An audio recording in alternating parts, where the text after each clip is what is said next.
Hello, LilyKatchum video. Today we're going to take a look at Clodsire in the Open Ultra League. This Pokemon is going to be a very interesting one here, as it got buffed this season with Poison Sting, and I already had it built before. And so we're going to take a look here at a Great League inspired team for the Open Ultra League. Actually, this team was made by me, Weedle, in the Draco's Discord server. But anyway, this team is definitely an interesting one here for sure. We're going to run Earthquake as well as Stone Edge, where you could also argue of going for Sludge Bomb, but I thought Stone would be kinda cool for potential Talonflame. How many Talonflames did I see with this team? 0. So yeah, like could have been better maybe for it, but still Stone was fine. Still, Clodsire was actually quite an interesting Pokemon, because while you might not have the CP of here now 2185, you actually still have the bulk, and we're gonna see it here as well. We can easily take another Crunch, we can still go for another Earthquake and force 2 shields from the opponent. Let's find out here. We are not going to be able to do that, but what we can do is we can align ourselves, and alignment is key here for sure. We can use a shield, they're gonna go for another Crunch here, and yeah, at this point, we are gonna have alignment. We have the defense drop, which actually doesn't really matter, especially as the opponent goes for a charge move here anyway with the Verzian. But now I can align my Mandibuzz against the Verzian and my Feraligatr against whatever they have in the back. Sadly here, the opponent is actually gonna run Stone Edge on this Pokemon. But in the back, we're going to have Charizard, which is now running Fire Spin, which is also a Pokemon I kind of want to take a look at again as well in the future. Not in the near future, but definitely in the future, as I feel like it still has a bit of a play. But here against Feraligatr, it definitely doesn't. And so I'm just going to take advantage of this scenario anyway. Gonna let the Dragon Claw go through here, because I know they went for the Blast Burn before and I can just overfarm, but the opponent decides to forfeit anyway. Next one, we're going to have Clefable in the lead. That's going to be a very good lead for us, as you're going to have super effective damage coming up. Make a bit of a mistake here. The opponent has double. Honestly, what I should have done, I should have just stayed in, and I should have just, like, yeah, played this one out. I decided to catch the move here onto my Mandibuzz, which sounds kind of cool, but it's not really cool. And there was one thing that I was worried about, which is Wild Charge on this Pokemon, and I wanted to try to maybe CMP tie on the opponent, getting to 2 Wild Charges, which I tried to do, which didn't work out because the opponent decided to wait a turn, which is smart. But like this, the opponent is going to be able to get 2 moves off, and I'm forced to go for a shield here. And so the opponent has now alignment again, or they just completely screw it up, decide to swap out into the Clefable, give up the switch advantage that they would have been able to get there, or like shield advantage or whatever, and just decide to be like, yeah, I'm just going to throw in my Fairy type, even though I know there is a Poison type lurking in the back that completely hardwalls this Pokemon. Great play. Great play. Honestly, just let the Pokemon go down, then you would have had better alignment, literally. But anyway, we're gonna take advantage of this now, of course, as we're gonna be able to take another Swift from the opponent's Clefable. Easy peasy, they swap out into the Double, I can go for the full farm down. And you see already what Clodsire can do in those battles here. We're gonna see the opponent waiting out the clock, going into a Licky, and I can go for 1 Stone Edge here with my Clodsire, trying to get the shields from them, and finally the first shield is gonna fall, and the second one very likely gonna be soon there as well, as we are going to be able to take that body slam. We have resisted damage coming through from that rollout, which is a lovely, and again, we have great bulk on this Pokemon. We have a lovely bulk on this Pokemon, and we're gonna get both shields from them. But not only this, we're also gonna be able to go for another Earthquake here, doing around 30% health of the opponent, which is great for us, because now we just need like 1 Dark Pulse to put them into Hydro Cannon range. The opponent is still forced to go for a charge move against us, and we are just generally speaking in a very solid spot here. Unless they might be able to get like my final shield and then try and get like a Solar Beam against me, we will most likely lose then. But as you're gonna see here, the opponent swapping into the Clefable, we can just go for the full farm down. And with this, we're gonna end up with a Hydro Cannon, with a Moonstone on our other Pokemon as well. And no way for the opponent to win this battle, and so we can win this one, move on to the next opponent. I had to, by the way, cut out a lot of the battles for this team. The thing is, for Ultra League right now, I did 3 sets with this team. I had like 50 minutes of gameplay, and like nobody really wants to sit through 50 minutes of gameplay with Mandibuzz. Of course, Mandibuzz is very, very strong and kind of necessary for this team, I have to say. Like, I thought of using different Pokemon, but you kind of open up yourself for some other weaknesses with it. So I definitely do think that Mandibuzz helps you out quite a bit with this team. Also against a different Pokemon, which you're gonna see later on as well, which I encountered like several times. Don't know how often it's gonna be in here. But yeah, just generally speaking, battles take quite a long time in the Ultra League, which is one of the main reasons why I don't really like this league too much. But at least, especially with a 50-second switch time, I feel like the league definitely got a bit better. And here we decided to kinda guess that the opponent would try to swap out straight away into the Gastrodon, and that works out quite well for us because now we can go for one Hydro Cannon. We can actually use a shield here against the opponent's move, which is gonna be that Earth Power, which is really important, and we can go for another Hydro Cannon. We just need one more fast move to reach the third Hydro Cannon afterwards. This move is coming through, we can go for another Hydro Cannon here. This is going to be enough to hopefully knock them out, let's find out. It is not, but it's gonna put them into farm down range, and you might think, why does he stay in here?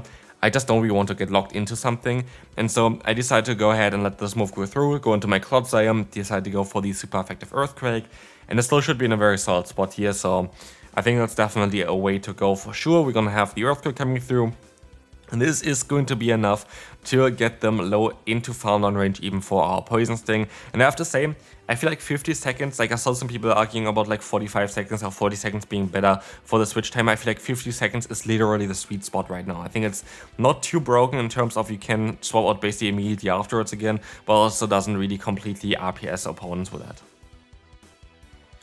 My nemesis in any kind of team building right now is Tentacruel. I don't really know why. Maybe I should just make like a triple electric team or something like this. I can kind of build something completely destroy this Pokemon here. But Tentacruel is definitely a little bit of a pain. You know what's also a bit of a pain? It's Zygarde. And Zygarde is the one Pokemon I wanted to talk about where Mandibuzz is just kind of necessary needed to have as a defensive wall for this thing, because we are going to be able to double resist the Earthquake and single resist Crunch, which basically means he doesn't have any damage output other than the fast moves, and that is quite lovely for us. So we can go ahead and go for a Dark Pulse here. This is gonna get them kind of low, and they swap out back into the Tentacruel where I'm like, yeah, fine. As we are going to be able to let them actually use a shield here against the Scald. That is going to be okay for us as well. We're gonna swap out, go for the Earthquake, and try to destroy the opponent with that one. So let's find out if are we going to be able to still win this battle. Let's see, we're going to use a shield here on a potential Scald. Scald most likely would knock me out. Maybe we can actually still survive. We have good bulk on this Pokemon. So, yeah, let's take a look at this Earthquake coming through. We're going to be able to only get around half of the opponent's health thanks to the debuff that they gave us beforehand. And so it kind of showcases again kind of the issue with Clodsire. It is a fun Pokemon for sure, by the way. I don't really want to say anything against Clodsire. This team actually worked out quite well for me as well, especially for having two Pokemon that don't hit 2500 CP and one Pokemon that actually didn't even hit from those 2200 CP. But yeah, it definitely lacks in the damage output, which is okay though. It is definitely okay because defensively Clodsire has a lot of potential, but just like as a secret guess there as well, there is a different ground and poison type Pokemon, which also of course shares kind of similar typing with that and is definitely getting up to 2500 CP. So maybe try this Pokemon out instead if you want to have maybe a bit more damage output especially. Would be an idea. Anyway, we're going to see the Gustload coming in here, and I expect the opponent to try to catch the move, so I don't go straight for the Ice Beam. They go ahead and go into the Tentacruel, but because I think the Gustload has another charge move stored, I will go ahead and go for Hydro Cannon, get them kind of low, go for the Ice Beam, and get the knockout here. And so we can say goodbye to that Gustload, or do we? No, we cannot, but we can still go for an Air Relays and say goodbye to them now, as a Brutal Swing would have not been enough from this range, I think, to knock me out. Maybe it would have actually, I don't know. We can move on. Let's see what next opponent has here. I don't like you. I don't like Tentacruel. Please don't play Tentacruel against, like, honestly, like, for the Pokemon that you want to build right now in the Open Ultra League, Tentacruel must be in, like, the top 10 there for sure. Like, that thing is just crazy good in the current meta. I would really recommend you. I actually kind of want to take a look real quick where this Pokemon is even ranked on PvPoke, because I feel like it was always a bit too low ranked for how good it actually is. Like, this thing is just so perfect in terms of trying to break the current course that are available in the Open Ultra League. Like, you destroy Talonflame, you destroy Feraligatr, you destroy most of the ground type Pokemon. That Tentacruel definitely doesn't deserve to be ranked 44 and 66 in the Open Ultra League. Like, this Pokemon is even way better than what they say on PvPoke. Don't believe PvPoke in this one. Pull into the top 10 in my opinion. Like, Tentacruel is so strong right now. Like, literally so worth it to build. Anyway, we're going to be able to get the final shield here from the opponent, which means Virizion is now going to go up against our Mandibuzz, which has access to the move Air Relays. And with this, we're going to be able to hopefully have a great time here. I don't know, because it's down to us against this Drapion, and the opponent sadly plays it quite well. Here's the issue that I have, The opponent generates energy insanely fast. They have Awkward Tail. Awkward Tail is super effective against my Clodsire. Clodsire would need them energy dry in order to outspeed them afterwards, which the opponent never gonna give me. So, well, if you maybe wonder, why did he not use a shield against the Clodsire? You need to hit an Earthquake.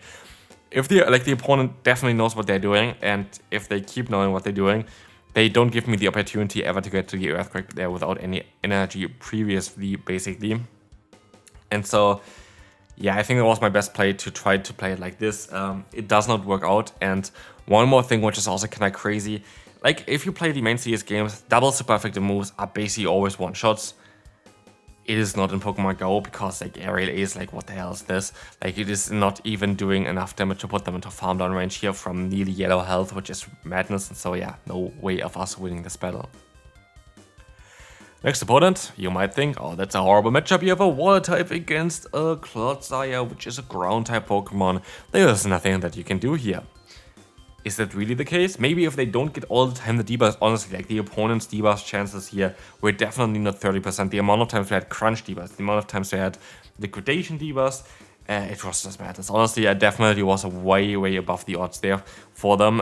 But yeah, we're going to be able to go ahead and go for a Stone Edge still. That is going to be fine. And this is going to be enough to get them a bit lower. And we can catch and move onto our Feraligatr so we can keep alive our Clodsire and hope for the best for the future as they're going to go into an Ampharos. And here's the funny thing. I knew it the entire time, by the way. The opponent is forced to go for a Charge Move here. We see our HP there, and I know I still survive another one. And so I can go for the Hydro Cannon and get the knockout here. There's no way they can survive it. And so it's down to Auroras. Auroras is going to take now an Earthquake, which is super effective, which is Stab, which is from a Clodsire, and so does only half of the opponent's health. And I was like, this is not range for foul play yet. Or like, in this case, I think was Dark Pulse. Yeah, Dark Pulse it is. So yeah, it's going to be a bit of a trickier one. They're gonna try to catch the move here as well on their Lostheart, which does not work out. And so what you can do is we can go for the full farm dump, but they're gonna get this X off, and that can drop me a bit too low maybe. They go for another fast move here with the Auroras. It is going to be that Powder Snow, and they win this EMP type, being able to go for the Meteor Beam.